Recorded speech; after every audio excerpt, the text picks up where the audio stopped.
Ito yung nakakaalarma sa akin mga ka-dreamers, yung pagsibol ng wild mushroom sa kalagitnaan ng summer season. Sabi ko na nga sa aking mga video ay meron tayong mga pangitiing panaginip. 32 dreams na itinala natin sa loob ng 12 taon sa Metro Manila. At nag-migrate ako dito sa Mindanao para magsumikap, magsaka at maitayo yung aking mini studio nang maibahagi ko sa inyo yung buong katotohanan sa aking mga pangitiing panaginip. Marami tayong mga pangitiing panaginip. Sa katunayan, andyan yung malaking pagbaha sa hinaharap. Yun yung isang syudad na mawawala sa mapa dito sa ating bansang Pilipinas. Nakita ko yun sa aking pangitiing panaginip. Maliit na parcel lang ng lupa yung matitira. Pangalawa, yung madugong digmaan sa gitna ng ilog karagatan sa West Philippine Sea na hindi pa nangyayari sa buong kasaysayan ng sangkatauhan. Ito yung katuparan sa banal na Biblia na tinatawag na aahon yung halimaw sa gitna ng ilog karagatan. Yun yung digmaan. Ang halimaw sa Revelasyon ay hindi po ito literal na hayop na aahon sa gitna ng ilog karagatan, kundi ito ay isang kapangyarihan at bansa na aahon sa gitna ng ilog karagatan. At dito magkakaroon ng madugong digmaan na hindi pa nangyayari sa buong kasaysayan ng sangkatauhan. At dito mismo sa bahuran natin yun magaganap sa West Philippine Sea. Ito yung pangitiing panaginip ko na 2 beses nagpakita sa akin yung mga tanda. At kung paano ibabahagi ko sa inyo yun, bago sana magkakaroon yung madugong digmaan, may ibabahagi ko sa inyo nang magiging handa din kayo. Marami akong mga pangitiing panaginip na maibahagi sana sa inyo. At yung the end of times sa banal na Biblia, yun yung nanginginig ako nung napanaginipan ko yon. At 3 beses ko napanaginipan yon sa loob ng isang gabi, sa madaling araw. At hindi ko akalain na naroon pala sa banal na ibanghilyo yung aking pangitiing panaginip.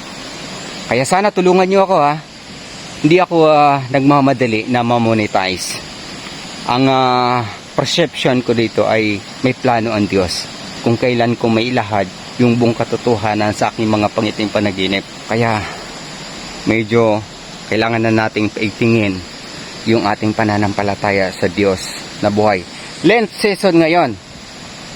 Kaya ito yung akmang panahon na talagang baguhin na natin yung ating mga sarili. Lumapit tayo sa Diyos habang siya ay matatagpuan pa. Dami kong pangitiing panaginip. Yung 7 Archangel, ang lapit na sa sangkalupaan na nasa Revelasyon. Nasa loob sila ng bowl. Grabe. Di siya crystal bowl. Pero yung bowl, yun yung tanikala ng Diyos na anytime ay pwede silang pakawalan yung 7 arkanghel ay dadako sa sangkalupaan para ibuhos yung mangkok ng puot ng Diyos. Yung 7 mangkok na puot ng Diyos para parusahan ang sangkatauhan. Dahil wala na ngang mercy, awa, pagdating ng panahon. Tribulation kung tawagin yon. Yung 3 taon.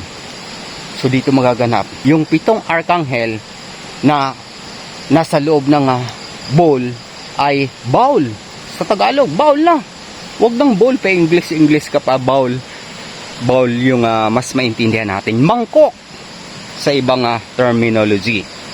Yung 7 mangkok na puot ng Diyos na talagang malapit na. Nung nakita ko yun sa aking pangitiing panaginip ay kapag nasa half court ako, kung walang takot ako liliyap ng bula sa ring, talagang kaya kong abutin yung kinaroroonan ng 7 arkanghel na nasa loob ng bowl sa mangkok.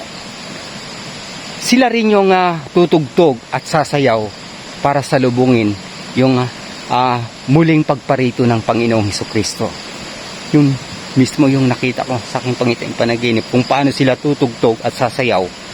At tayo, yung mga mayroong pagtitiwala, malaking pananalig sa Diyos, ay talagang mamamangha tayo. Mamamangha kapag dumating na yung panahon ng muling pagparito ng Panginoong Hesukristo. Tayo rin magagalak. Dapat tayong magalak dahil sa malaparaiso yung patutunguhan ng sangkatauhang nilikha. Bakit ko nasabi yon? Dahil nasa aking pangiting panaginip yung isang mega world na wala pang tao, pero ang daming mga pananim, maringal na mga bulaklak, magandang tanawin. Tapos nandun nakabayubay yung katawan ng Panginoong Hesukristo sa banal na cross. Doon. Kaya pala, no? Yung purpose ng pagkamatay, sakripisyo, pagkamatay at muling pagkabuhay ng Panginoong Hesukristo ay para sa kaayusan ng sangkatauhan sa hinaharap. Dami kong i-reveal sa inyo. Pero sa ngayon, ito lang muna. Ayan. Ayan yung ating munting sakahan. Lawak pa para sa ating mini studio. Kaya tulungan nyo ako. Share po natin yung aking mga videos. Comment na rin kayo. Basta, babahagi ko sa inyo yung 32 dreams. Dami kong i-reveal sa inyo. God bless po sa ating lahat. Huwag po tayo matakot kapag nagkakaroon ng pagbabago ng panahon. Sa halip ay hanapin natin ang Diyos habang siya'y malapit at matatagpuan pa natin. God bless po sa ating lahat.